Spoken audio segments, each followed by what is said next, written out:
Good evening children आज हम पढ़ेंगे हिंदी ग्रामर में चैप्टर 21 वाक्य रचना एवं भेद कि वाक्य की रचना कैसे होनी चाहिए, वाक्य कैसे सही होता है, वाक्य कैसे शुद्ध होता है, वाक्य को किस तरह से क्रमबद्ध तरीके से हमें लिखना चाहिए और वाक्य को कितने भेदों में बांटा गया, वाक्य के भेद कौन कौन से हैं। तो आज हम पढ़ेंगे चैप्टर 21 वाक्य रचना एवं भेद, यानी हमारे जो सेंटेंस होते हैं उनके कितने भेद होते हैं और वाक्य रचना हमें करनी कैसे चाहिए, वाक्य कब सही होता है, वाक्य कैसे सही होता है, आज हम उसके बारे में पढ़ेंगे।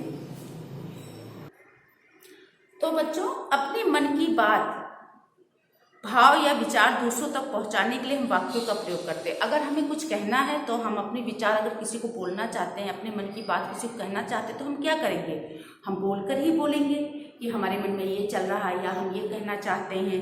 तो अपने मन की बात, भाव या विचार दूसरों तक पहुंचाने के लिए हम वाक्यों का प्रयोग करते हैं। जैसे मैंने पढ़ी, ठीक है, मैंने कह दिया कि मैंने पढ़ी, बच्चे ने काटा, ठीक है।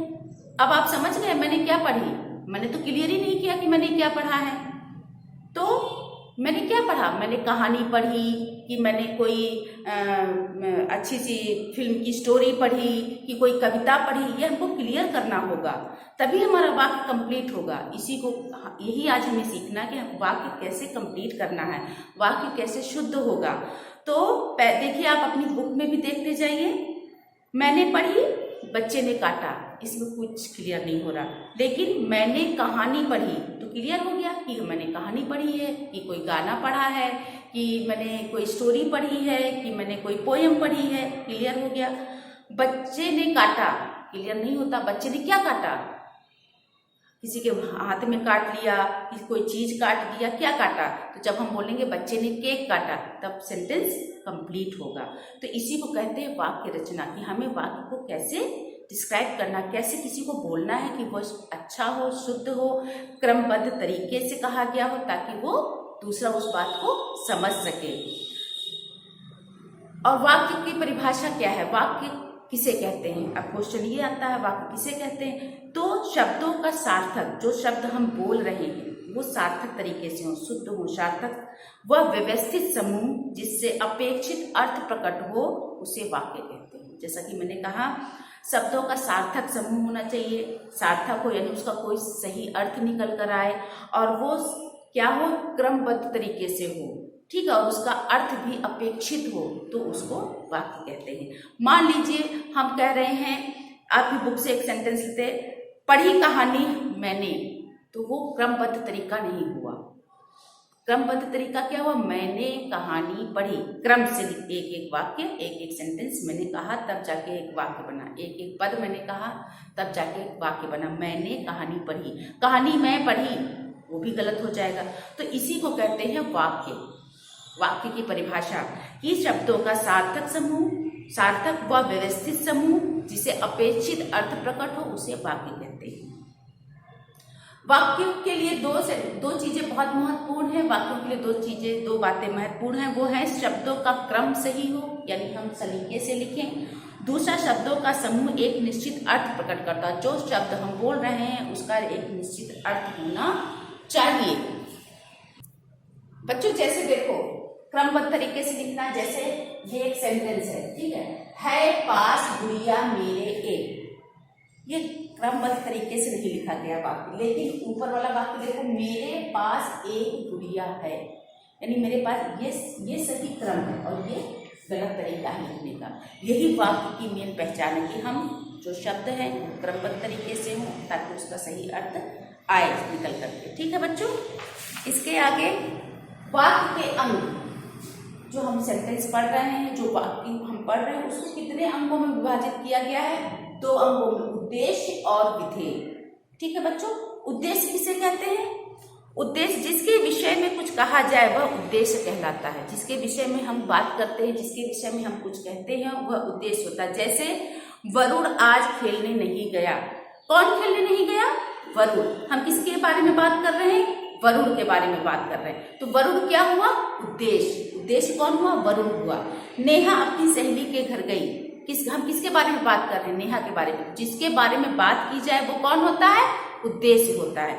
विधेय का क्या अर्थ है? जिसके बारे में जो बात कही जा रही है, नेहा के बारे में या वरुण के बारे में क्या कहा जा रहा है, वो उद्देश्य होता है। जैसे वरुण आज खेलने नहीं गया, तो वरुण तो उद्देश्य हो गया, और आज खेलने नहीं गया, ये बाकी वाक्य जो है वो विधेय हो गया।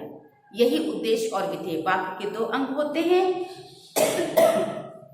उद्देश्य जिसके बारे में कोई बात कही जाए, जैसे कि तुमने यह काम पूरा नहीं किया। मान लीजिए किसी बच्चे का नाम ले रहे हैं, गीता ने यह काम पूरा नहीं किया, तो हम किसके बारे में बोल रहे हैं? गीता के बारे में बोल रहे हैं। तो गीता क्या हो गई? उद्देश्य हो गई। और विधेय क्या हो गया? काम पूरा नहीं किया, ये हो गया विधेय। ठीक है बच्चों। नेक्स्ट है उद्देश्य का विस्तार भी है और विधेय का विस्तार भी है। जैसे कि जो शब्द उद्देश्य की विशेषता बताने के लिए प्रयुक्त किए जाएं, उन्हें उद्देश्य का विस्तार कहते हैं। जो ये उद्देश्य है, उद्देश्य का विस्तार और विधेय का विस्तार। ठीक है, तो उद्देश्य का विस्तार क्या होता है? ये जो उद्देश्य है, इसका विस्तार क्या होगा? इसके बारे में जो विशेष बात कही जाए, जो विशेषता बताई जाए, वो हो जाएगा उद्देश्य का विस्तार। जैसे लड़का खेल रहा है, कुछ लड़के खेल रहे हैं, तो लड़का खेल रहा क्या हुआ? एक ही है, लेकिन कुछ लड़के खेल रहे हैं, ये क्या हो गया? उद्देश्य का विस्तार हो गया। जो हमारा उद्देश्य है, यानी जो हमारा सब्जेक्ट है, ठीक है, उसका विस्तार क्या हो गया? एक लड़का नहीं, कुछ लड़के हैं, तो उसको डिस्क्राइब कर दिया गया है। ठीक है, कुछ लड़के हैं, तो वो हो गया उद्देश्य का विस्तार। वैसे ही विधेय का विस्तार में क्या होगा? लड़का दौड़ रहा है, एक ही लड़का दौड़ रहा है, ठीक है, लेकिन लड़का कहाँ दौड़ रहा है? लड़का सड़क पर दौड़ रहा है। दौड़ने की विशेषता सड़क पर दौड़ा, तो ये हो गया, क्या हो गया? विधेय का विस्तार हो गया। ठीक है, कि लड़का दौड़ रहा है, तो ये जो है दौड़ रहा है विधेय हो गया, लेकिन कहाँ दौड़ रहा है? सड़क पर दौड़ रहा है, तो विधेय का विस्तार हो गया। हमें पता चल गया है कि वो मैदान में दौड़ रहा है कि सड़क में दौड़ रहा है, तो वो उद्देश्य विधेय का विस्तार हो गया। उद्देश्य का विस्तार क्या हो गया?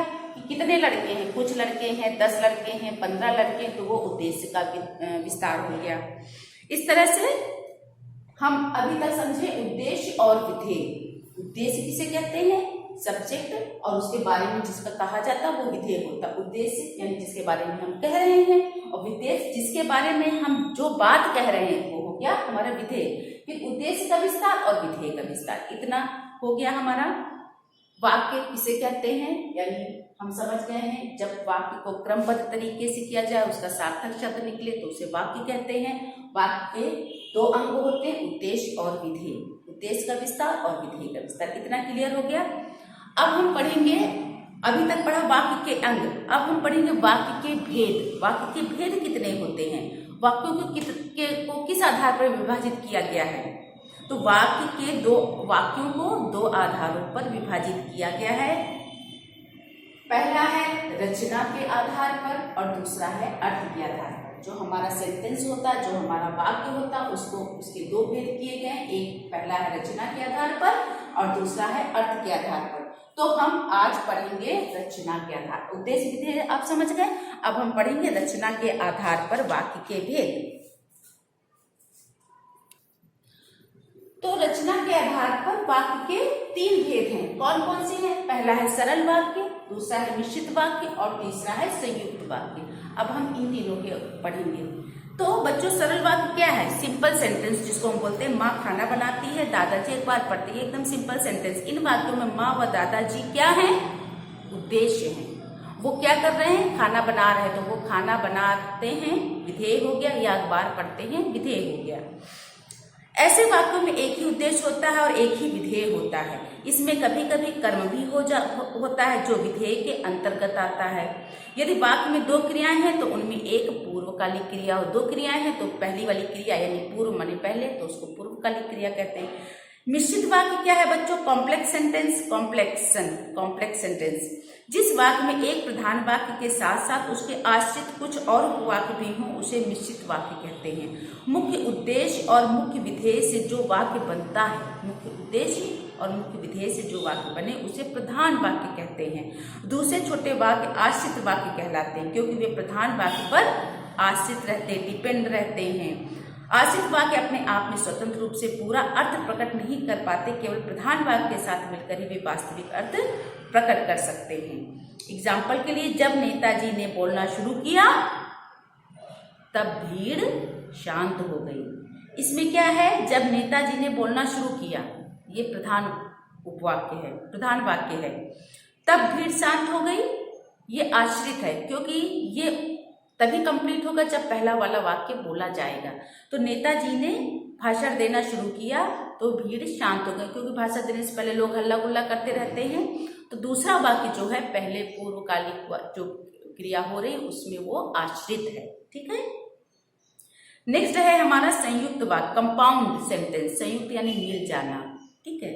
दो अथवा दो से अधिक साधारण वाक्य जब समुच्चय बोधक जो दो वाक्यों को जोड़ते हैं, किंतु से या आदि और आदि से जुड़ जाते हैं तो वे संयुक्त वाक्य कहलाते हैं। अगर हम कोई सेंटेंस बोल रहे हैं और उस सेंटेंस के बीच में और लगा है या आदि लगा है, ठीक है, तो वो क्या हो जाएगा, संयुक्त वाक्य हो। संयुक्त यानी और ने, आदि ने, या ने, तीन सेंटेंस, और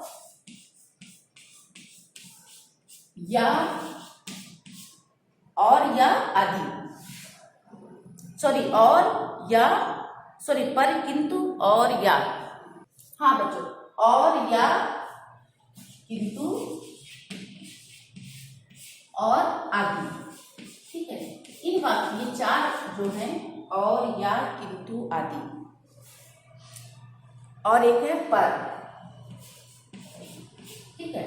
और या, पर, किंतु, आदि, और से भी जोड़ सकते हैं, आदि से भी जोड़ सकते हैं, किंतु से भी जोड़ सकते हैं, और पर से भी जोड़ सकते हैं। ठीक है। इनसे अगर जोड़ते हैं तो जो वाक्य हमारा कंप्लीट होता है उसको कहते हैं संयुक्त वाक्य। संयुक्त यानी जोड़ना, इन चीजों ने मिलकर एक और दूसरे वाक्य को जोड़ दिया, तब वो जाके एक वाक्य बना, तो उसको कहते हैं संयुक्त वाक्य। एग्जाम्पल है, नल खुला था और पानी बह रहा था। तो और जो है उसमें पानी बह रहा था वो जोड़ा है, और ने, दो वाक्य। नल बह रहा था एक वाक्य है, नल खुला था एक वाक्य है, और पानी बह रहा था दूसरा वाक्य। लेकिन और ने एक ही वाक्य बना दिया, नल खुला था और पानी बह रहा था। बादल आए परंतु पानी नहीं बरसा, बादल आए परंतु वर्षा नहीं हुई, तो और शब्द ने जोड़ दिया। तो जहां पर ये समुच्चय बोधक चिन्ह होंगे वो हो जाएगा हमारा संयुक्त वाक्य। ये याद रखना, समुच्चय बोधक जो हमारे चिन्ह होते हैं, और, किंतु, पर, ये क्या होते हैं, जोड़ते हैं। तो जहां ऐसा होगा वो हो जाएगा हमारा संयुक्त वाक्य। बच्चों अभी हम पढ़ेंगे रचना के आधार पर वाक्य के भेद, तीनों पढ़े हैं। उद्देश्य किसे कहते हैं, विधेय किसे कहते हैं, वो हमने समझा। अब हम नेक्स्ट क्लास में पढ़ेंगे इसका जो